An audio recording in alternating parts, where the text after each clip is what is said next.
Online teaching class में आप सबका पुनः स्वागत है। पिछले जो लेक्चर में हमने पढ़ा था उसके आगे आज अपन फिर शुरू करते हैं। हमने पिछले लेक्चर में अचर गुणांक की रैखिक अवकल समीकरण means linear differential equation with constant coefficients पढ़ी थी। LDE means linear differential equation short form में लिखा हुआ है।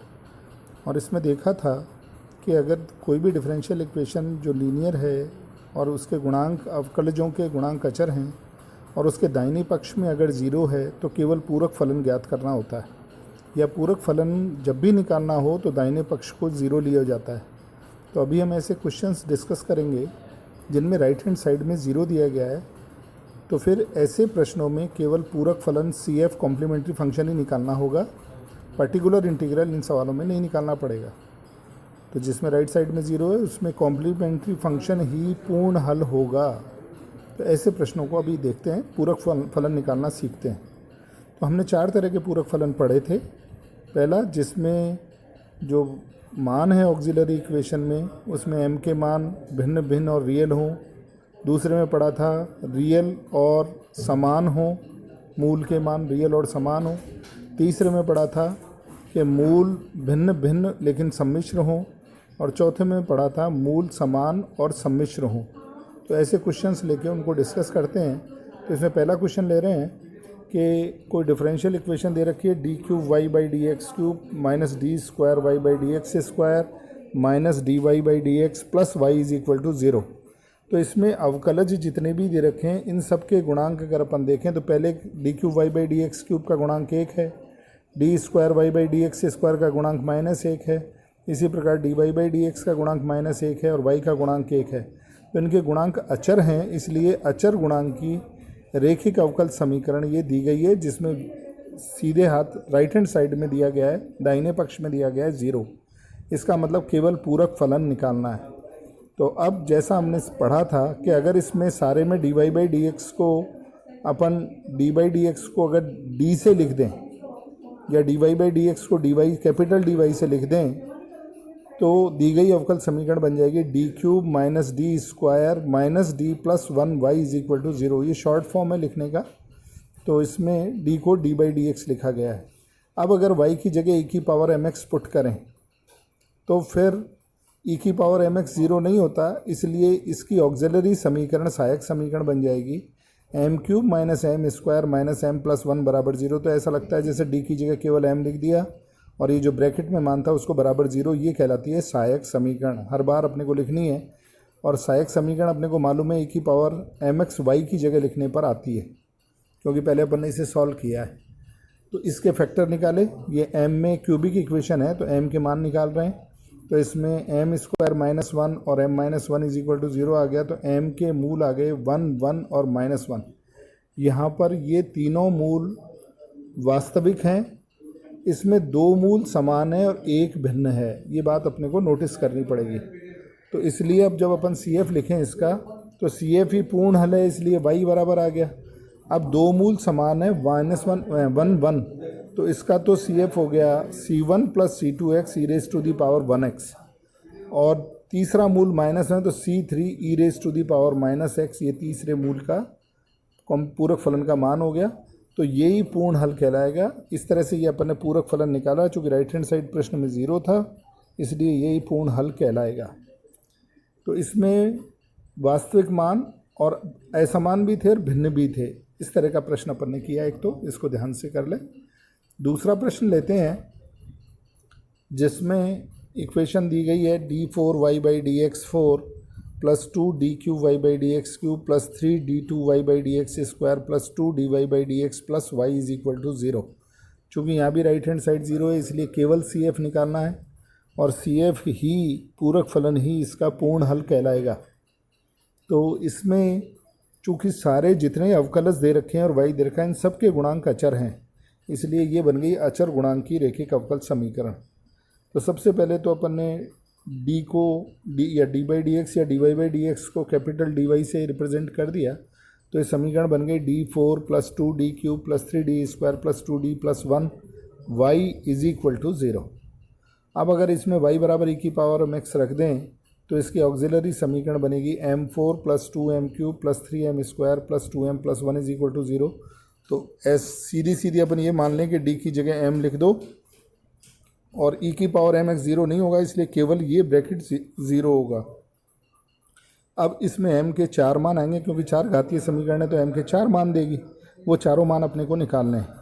तो इस समीकरण को अपन ने देखा तो m² प्लस m प्लस 1 का होल स्क्वायर ही है ये, तो दो मूल समान आएंगे। तो m² प्लस m प्लस 1 बराबर 0 को हल करें, उससे मूल निकालें और वो मूल 2 बार आएंगे क्योंकि ये होल स्क्वायर दिया हुआ है। तो m² प्लस m प्लस 1 को अपन ने m पहला मूल निकाल रहे हैं और वही दूसरा मूल आएगा। तो पहला मूल आ गया -b plus minus √b² minus 4ac upon 2a से निकाला, और m2 भी यही होगा जो पहला आया है। तो m1 के भी 2 मान आएंगे प्लस माइनस के साथ और m2 के भी 2 मान आएंगे प्लस माइनस के साथ, लेकिन दोनों m1 m2 के दो मूल समान होंगे, कुल 4 मूल होंगे। तो m का मान अपन ने निकाला तो आ गया -1 प्लस माइनस आयोटा √3/2। तो बाकी के 2 मूल भी यही होंगे -1 प्लस माइनस आयोटा √3/2, क्योंकि यहाँ पर ये होल स्क्वायर था। तो दो जो मूल आ रहे हैं वो 2 समान होंगे, तो कुल 4 मूल प्राप्त हो गए। तो यहाँ पर ये जो केस है, एक तो सम्मिश्र मूल भी है और समान भी है। तो चौथा जो केस आपको बताया था पूरक फलन निकालने का, वो यहाँ पर अप्लाई होगा। तो अपन यहाँ पर अप्लाई कर दें उसे। तो y चूँकि पूर्ण फलन होगा तो y को ही लिख दिया अपने, CF को y लिख दिया क्योंकि वो राइट हैंड साइड 0 था। अब 2 सम्मिश्र मूल समान हैं, तो पहले e⁻⁻1/2 तो अपन ने बाहर ले लिया, e⁻⁻1/2x पहले लगा दें, मैंने बाद में लगा दिया, एक ही बात है। अब ब्रैकेट के अंदर 2 मूल समान सम्मिश्र आ रहे हैं तो वही लगा रहे हैं, c1 प्लस c2x e⁻√3/2x, फिर c3 plus c4x sin √3/2x। तो मूल सम्मिश्र मूल 2 समान हैं, इसलिए c1 प्लस c2x और c3 प्लस c4x आ गया। बाकी अपन सम्मिश्र मूल का जैसा मान लिखते हैं वैसे ही डायरेक्ट लिखा है, तो यही कहलाता है पूरक फलन। इसका अगर अपन dy/dx d2y/dx² d3y/dx³ और d4y/dx4 निकाल के इसमें रखेंगे, प्रश्न में रखेंगे, तो प्रश्न संतुष्ट हो जाएगा। यही सॉल्यूशन का मतलब है। ऐसे ही एक क्वेश्चन और करते हैं जो अक्सर पूछा जाता है और थोड़ा परेशान कर देता है कि इसके मूल कैसे निकालें। इसमें क्वेश्चन है d4y/dx4 plus a4y is equal to 0। इस इक्वेशन को अगर d/dx को कैपिटल D से रिप्रेजेंट करें तो ये समीकरण लिखी जा सकती है d4 plus a4y is equal to 0। तो ऑक्सिलरी इक्वेशन बन गई d की जगह m लिखने पर m4 plus a4 is equal to 0। अब इसमें 2m² जोड़ दिया, 2m² घटा दिया, जिससे मान में कोई फ़र्क नहीं पड़ेगा, लेकिन इसके मूल निकाले जा सकते हैं। यहाँ पर अगर अपन ये दोनों नहीं जोड़ें तो m4 प्लस a4 बराबर 0 को आप हल करेंगे तो परेशान हो जाएंगे कि कैसे मूल निकालें। तो यहाँ पर थोड़ी सी बात ध्यान रखने की है कि ये 2m² जोड़ा, 2m² घटाया, तो पहले 3 से ये जो पहले 3 पद हैं इनसे तो बन गया m² प्लस a² का होल स्क्वायर, और ये बन गया -√2ma का होल स्क्वायर। तो अब a² माइनस b² लगा दिया तो a प्लस बी और a माइनस बी। अब पहले वाले ब्रैकेट से अपन मूल निकालेंगे, दूसरे वाले ब्रैकेट से भी मूल निकालेंगे। तो पहले वाले ब्रैकेट से मूल निकाल रहे हैं, -b plus minus √b² minus 4b² का मतलब 2a² माइनस 4ac का मतलब a² अपॉन 2a 2 × 1। ऐसे ही दूसरे के मूल निकाले तो -b तो माइनस √2a का माइनस चिन्ह लगा दिया तो प्लस √2a बन गया, ये रहा, plus minus √b² minus 4ac upon 2a आ गया। तो पहले 2 मूल सम्मिश्र आ रहे हैं क्योंकि √2 के अंदर -2 आ रहा है, तो नीचे 2 है तो √2 से 2 कैंसिल हो गया, ये तो √2 बन गया और आयोटा ऊपर एंड माइनस का आ गया और a बच गया, a² का √a। तो अंदर -2a² था तो आ गया आयोटा √2a और नीचे 2 है तो √2 नीचे बच गया। ऐसे ये भी आ गया a/√2, क्योंकि √2a/, इसमें जो मूल अपने निकाले हैं m के मान, तो पहला रूट तो ये आ गया, दूसरा रूट है वही minus B plus minus under root B square minus 4ac जो निकला हुआ है ऊपर, उसी को लिख दिया। तो √2a/2, तो ये a/√2 हो गया, प्लस माइनस ये -2a स्क्वायर का अंडर रूट है, तो √2 आयोटा a बना, तो नीचे 2 से कैंसिल हो गया, आयोटा/√2, तो ये हो गया और a आ गया। तो ये दोनों रूट आए। तो ये 4 डिग्री की इक्वेशन थी, 4th ऑर्डर की, तो D4 था, इसलिए 4 मूल आने चाहिए। तो 2 मूल पहले सम्मिश्र हैं, बाद वाले 2 मूल भी सम्मिश्र हैं। तो दोनों अलग अलग हैं, भिन्न भिन्न हैं, इसलिए जो 3 नंबर का अपन ने रूल पढ़ा था कि भिन्न भिन्न मूल हों और सम्मिश्र हों, उस तरह से अपन CF लिख रहे हैं। और CF ही इसका पूर्ण हल होगा, क्योंकि क्वेश्चन में राइट हैंड साइड 0 दे रखा है। तो y बराबर ही CF होगा, और वो आ गया e⁻⁻a/√2x। पहले वाले के 2 मूल जो हैं उनके लिए लिख रहे हैं अपन, ये इन मूलों के लिए लिख रहे हैं। तो e⁻⁻a/√2x c1 cos √2ax plus c2 sin √2ax। ये तो पहले वाले 2 सम्मिश्र मूलों के लिए मान लिख दिया। अब बाद वाले 2 सम्मिश्र मूलों के लिए भी मान लिखे हैं। तो e⁻⁻a/√2x c3 cos a/√2x plus c4 sin a/√2x। तो ये 4 मूल थे, चारों के c1 c2 c3 c4 इसमें स्वेच्छाचार आ गए। तो यही होगा इसका पूर्ण हल। तो इस प्रकार जो सम्मिश्र मूल हों, समान हों, असमान हों, इन सब के लिए इस तरह के आसानी से ज्ञात कर लिए जाते हैं।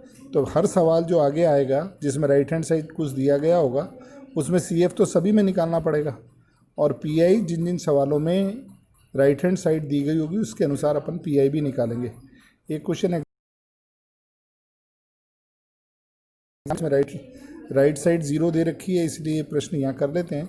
आगे प्रश्न राइट साइड में कुछ देगा तो PI भी निकालना होगा, इसलिए प्रश्न अभी एक बार आपको दोबारा बता देते हैं कि इक्वेशन दे रखी है D4 plus 5D plus D square plus 5D plus 4y = 0। तो इस इक्वेशन में अगर y = mx अपन पुट करें तो ऑक्सिलरी इक्वेशन बनेगी m4 प्लस 5m प्लस 4 = 0। इसके फैक्टर करें तो m+4 और m+1 = 0। तो m के मान आ गए -1 -4। तो वास्तविक मूल हैं, भिन्न भिन्न हैं, तो CF अपन इसका लिख सकते हैं, और वही पूर्ण हल होगा, इसलिए y बराबर लिख दिया है c1 e⁻⁻x plus c2 e⁻⁻4x। ये CF हो गया। अगर राइट साइड में कुछ देता 0 की जगह तो फिर अपन इसमें PI भी निकालते, वो आगे प्रश्नों में निकालेंगे। इस तरह के क्वेश्चंस जो अभी करे हैं, इस तरह के कुछ क्वेश्चंस आप ये भी कर लें। 3 क्वेश्चन मैंने लिख दिए हैं, थोड़ा सॉल्व कर लें, सारी चीज़ें समझ में दोबारा से आ जाएंगी। पहला जैसे d3y/dx³ - 3d2y/dx² प्लस 4y = 0। इसमें गुणांक अचर हैं अवकलजों के, तो अचर गुणांक की रेखिक अवकल समीकरण है। इसी को रूप बदल के कुछ इस तरह से भी दूसरा प्रश्न अलग तरह से लिख सकता है, dy/dx + 2 dy/dx - 1³ होल y = 0। तो इसमें भी रूट निकालने हैं, ऑक्सिलरी इक्वेशन लिखनी है और फिर CF लिखना है। राइट साइड 0 दे रखा है। इसी प्रकार दूसरा सवाल है d² + d + 1 का होल स्क्वायर d - 2y = 0। तो इसमें भी ये 5 घात की समीकरण बन गई, तो 5 मूल आएंगे, 5 मूलों के लिए अपने को CF लिखना होगा। तो ये थोड़े से अलग तरह के क्वेश्चंस जो लगे वो आपको लिखे हैं, इनको आप सॉल्व कर लें, जिससे अगले चैप्टर में जब अपन PI पढ़ेंगे, इससे अगली एक्सरसाइज में, तो फिर आसानी से उसे सॉल्व कर पाएंगे। करिए इन क्वेश्चंस को।